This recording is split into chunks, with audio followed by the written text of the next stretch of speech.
Fourth Cousins by Alfred H. In the early summer of 1860, I went upon a visit to a distant relative of mine, who lived in one of the Shetland Islands.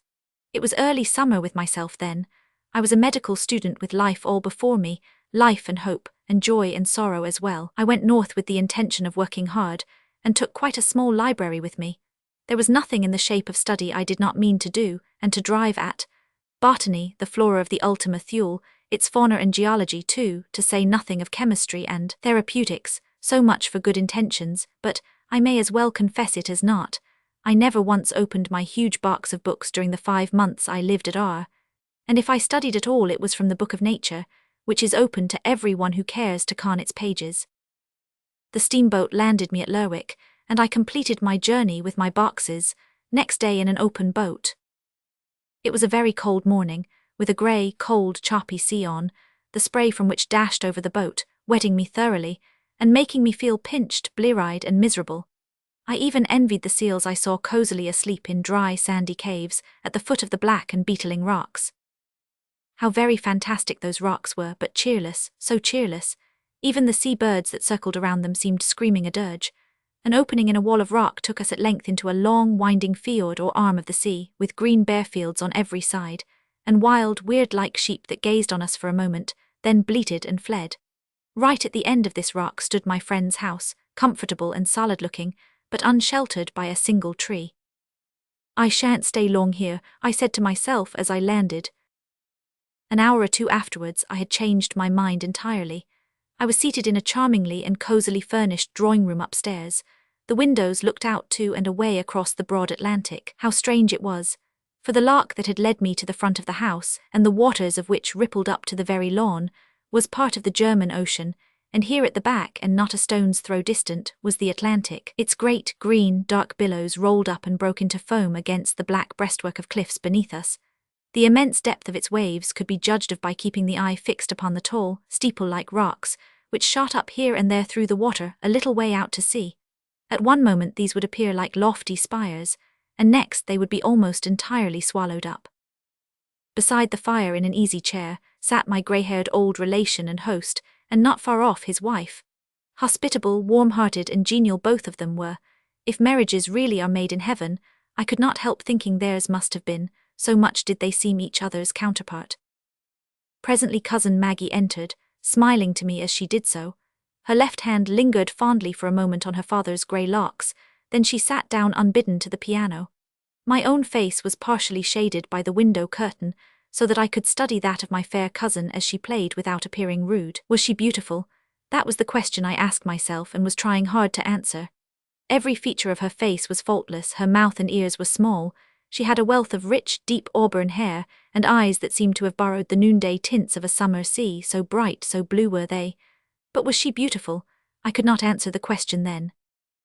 On the strength of my blood relationship, distant though it was, for we were really only third or fourth cousins, I was made a member of this family from the first, and Maggie treated me as a brother.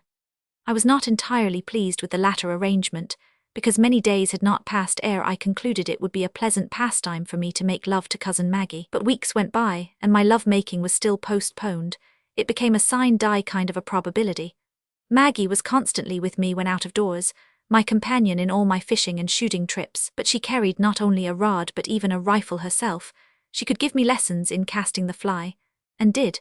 She often shot dead the seals that I had merely wounded, and her prowess in rowing astonished me, and her daring in venturing so far to sea in our broad, open boat often made me tremble for our safety.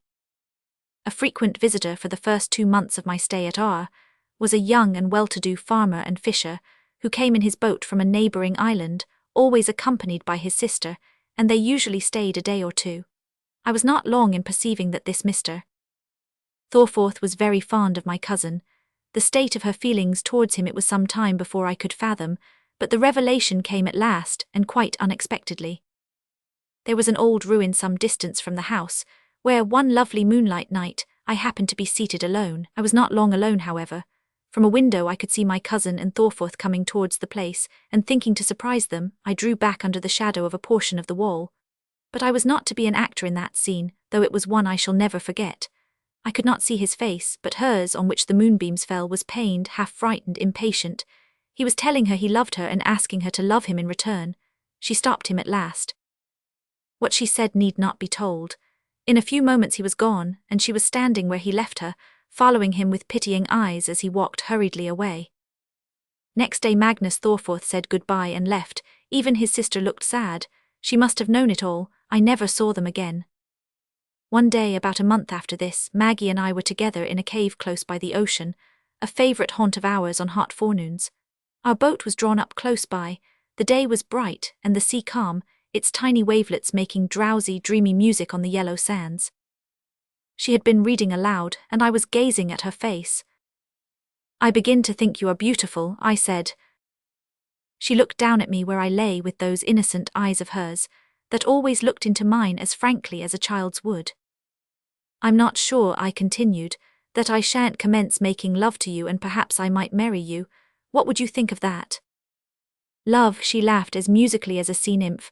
"Love betwixt a cousin and a cousin, preposterous." "I dare say," I said, pretending to pout, "you wouldn't marry me because I'm poor." "Poor," she repeated, looking very firm and earnest now.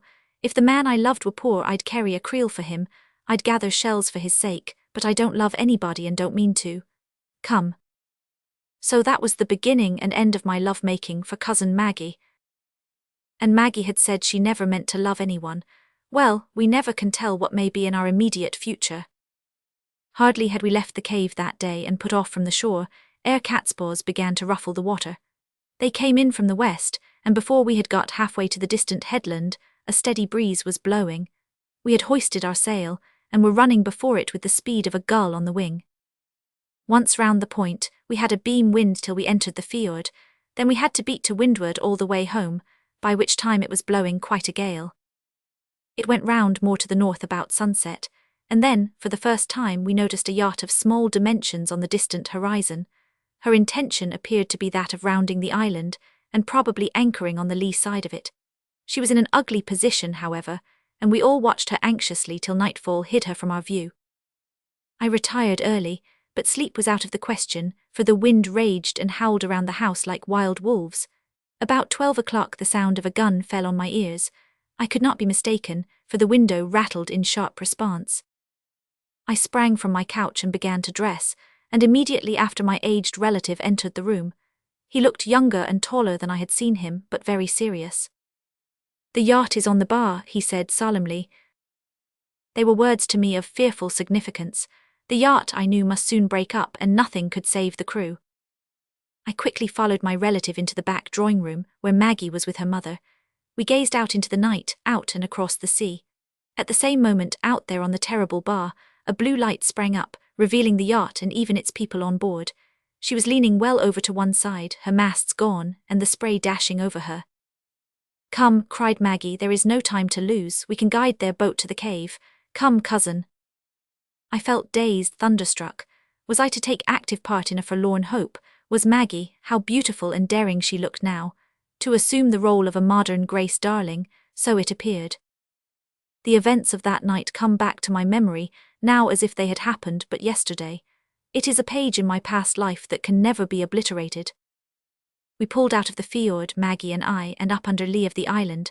Then, on rounding the point, we encountered the whole force of the sea and wind. There was a glimmering light on the wrecked yacht, and for that we rowed, or rather were borne along on the gale. No boat, save a Shetland skiff, could have been trusted in such a sea. As we neared the bar, steadying herself by leaning on my shoulder, Maggie stood half up and waved the lantern, and it was answered from the wreck. Next moment it seemed to me we were on the lee side, and Maggie herself hailed the shipwrecked people. "We cannot come nearer," she cried. "Lower your boat and follow our light closely. Take the tiller now," she continued, addressing me, "and steer for the light you see on the cliff. Keep her well up, though, or all will be lost." We waited, and that with difficulty, for a few minutes, till we saw by the starlight that the yacht's boat was lowered. Then away we went. The light on the cliff-top moved slowly down the wind.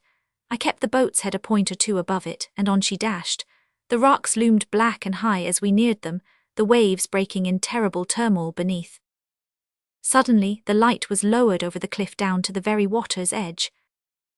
"Steady now," cried my brave cousin, and next moment we were round a point and into smooth water with the yacht's boat close beside us. The place was partly cave, partly nass. We beached our boats, and here we remained all night and were all rescued next morning by a fisherman's yawl. The yacht's people were the captain, his wife and one boy, the whole crew Norwegians, Brinster by name. My story is nearly done. What need to tell of the gratitude of those Maggie's heroism had saved from a watery grave? But it came to pass that when, a few months afterwards, a beautiful new yacht came round to the fjord to take those shipwrecked mariners away, cousin Maggie went with them on a visit. It came to pass also that when I paid my very next visit to R, in the following summer, I found living at my relative's house a Major Brinster and a Mrs. Brinster.